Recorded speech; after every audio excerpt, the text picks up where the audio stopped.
जंगल में बारिश शुरू हुए कई रोज गुजर गए थे। सावन में बारिशें तो हर साल ही होती हैं, लेकिन अब के बार तो बारिशें रुकने का नाम ही नहीं ले रही थी। लंबे समय बारिश होने के कारण तमाम पक्षियों के घरों में दाना तकरीबन ख़त्म हो गया था। ऐसे में नन्ही चिड़िया को कोई फिक्र ना थी, क्योंकि उसने बहुत सारे चने के दाने अपने घर में जमा किए हुए थे और वो अपने घर में बहुत महफूज और मुतमईन थी। बच्चों, तुम मुझसे रोज पूछते थे मम्मा तुम ये दाने क्यों इकट्ठे कर रही हो। अब देखा तुमने, कई दिनों से बारिशें रुकने का नाम ही नहीं ले रही, लेकिन हमारे घर में कम से कम इतने दाने हैं कि हम ये बारिश के दिन आसानी से गुजार सके। ज़िंदगी गुजारने के लिए हमें बहुत मेहनत करना होती है। अच्छे दिनों में बुरे दिनों का ख्याल रखना होता है। मैंने ये सब कुछ अपने बड़ों से सीखा है और अब तुम्हें ये मुझसे सीखना होगा। वो ऐसे बातें कर ही रहे थे कि किसी ने इनके घर के दरवाजे पर जोर जोर से दस्तक दी। मम्मा, ये कौन है इतनी बारिश में? पता नहीं बेटा, मैं देखती हूँ। कौन है? मैं कौवा हूँ, आपके पास में ही बेरी के पेड़ पर रहता हूँ। मैं बहुत मुश्किल में हूँ, मेरी मदद करो। मैं तुम्हें अच्छी तरह जानती हूँ। चालाक कव्वे, क्या चाहते हो?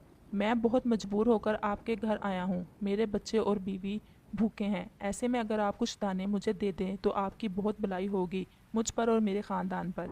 मम्मा, वो बहुत मजबूर है, आप इसकी मदद करो। हमारे पास तो खाना है, हमें इसकी मदद करना चाहिए। मैं देखती हूँ। अंदर आ जाओ, मुझे तुम्हारा सब पता है। कोई मेहनत करते नहीं हो अच्छे दिनों में, और जब बारिश का समय आता है तो तुम हर साल ऐसे ही मांग कर गुजारा करते हो। अभी मुझे तुम्हारे बच्चों का ख्याल ना होता तो कभी तुम्हारी मदद ना करती। जी, मैं बहुत शर्मिंदा हूँ। ये लो, कुछ चने के दाने ले जाओ, इससे तुम्हारे बच्चों का पेट भर जाएगा। धन्यवाद, मुझ पर ये एहसान है आपका। और कौवा कुछ दाने लेकर पास में ही अपने घर चला जाता है। बहुत मगरूर है चिड़िया, कुछ दाने क्या दे दिए, मुझे सबक ही सिखाने लग गई।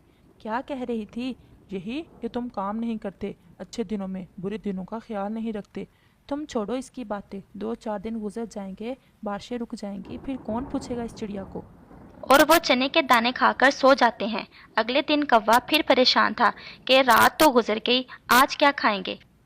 सारा दिन ऐसे ही गुजर गया और बारिश लगातार हो रही थी। और फिर शाम हो गई और कौवे के बच्चे फिर से खाने को कुछ मांगने लगे। आप फिर से जाइए चिड़िया के पास, शायद वो फिर से हमारी मदद कर दे और कुछ और दाने दे दे। नहीं, मुझसे नहीं सुने जाते इसके भाषण। तो फिर क्या करना होगा? इसके घर में चने के काफ़ी सारे दाने हैं। रात को जब वो सो जाएंगे तो मैं चोरी कर लाऊंगा। हाँ, ये ठीक है। और ऐसे वो भूखी सोएगी और हम पेट भर के। और कौवा रात गहरी होने का इंतजार करने लगता है। लगता है चिड़िया सो गई है, अब तुम्हें जाना चाहिए। हाँ, मैं जाता हूँ। और कौवा धीरे से खिड़की में से चिड़िया के घर में घुस जाता है। चने के दानों का तो इसे पहले से ही पता होता है और वो जाते ही चने के दाने चुराने लगता है। ऐसे ही बेख्याली में कौवा जब चने के दाने चुरा रहा था तो उसकी पूंछ दिए के साथ लग जाती है और कौवे की पूंछ को आग लग जाती है और कौवा शोर मचाता है, मेरी पूंछ, मेरी पूंछ। इससे चिड़िया की आंख खुल जाती है और वो जल्दी से कौवे की पूंछ को लगी आग बुझा देती है।